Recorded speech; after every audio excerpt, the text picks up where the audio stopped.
ও মা, সবাই তো বিয়ে বাড়ি যাচ্ছে, আমাদের তো আর কোনো বিয়ে বাড়ি নেই।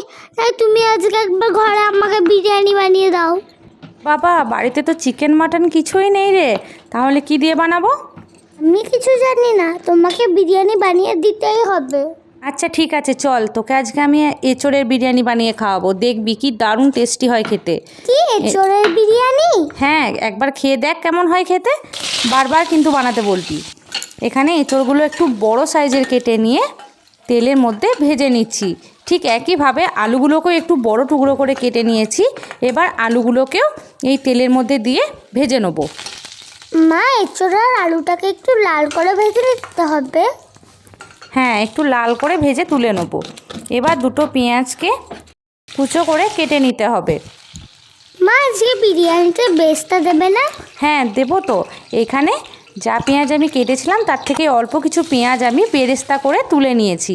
এবার বাকি পেঁয়াজগুলো দিয়ে এরকম একটু লাল করে ভেজে নিয়ে দিয়ে দিচ্ছি হাফ চামচ হলুদ গুঁড়ো আর হাফ চামচ কাশ্মীরি লঙ্কা। এবার পেঁয়াজটা ভাজা হতে হতে এদিকে পেঁয়াজ, টমেটো, রসুন আর আদা আর দুটো শুকনো লঙ্কা আমি একটা পেস্ট বানিয়ে নিলাম। এবার ওই ভাজা পেঁয়াজের মধ্যে পেস্টটা দিয়ে দিয়ে ভালোভাবে একটু ভেজে নিচ্ছি। তারপর দিয়ে দিচ্ছি ধনে গুঁড়ো, জিরে গুঁড়ো, স্বাদ অনুযায়ী নুন আর হলুদ। এবার সব উপকরণগুলোকে একসাথে ভালো করে কষিয়ে নিতে হবে।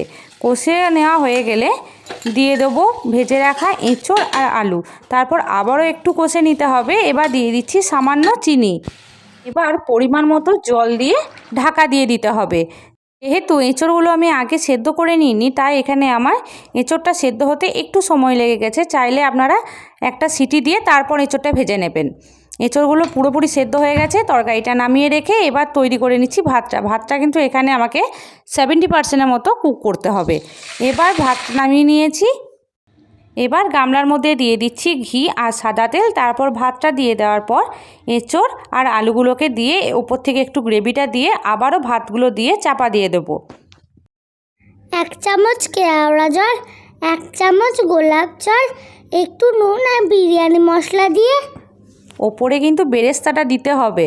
বেরেস্তাটা ছড়িয়ে দিয়ে একটা ঢাকনাটা চাপা দিয়ে দিচ্ছ, তাই তো? এবার 20 মিনিটের মতো একটা চাটুর ওপরে দিয়ে দম দিয়ে দিলেই রেডি আজকের রান্না এঁচোড়ের বিরিয়ানি। মা, খেতে তো দারুণ হয়েছে। আজকের মতো তাহলে টাটা।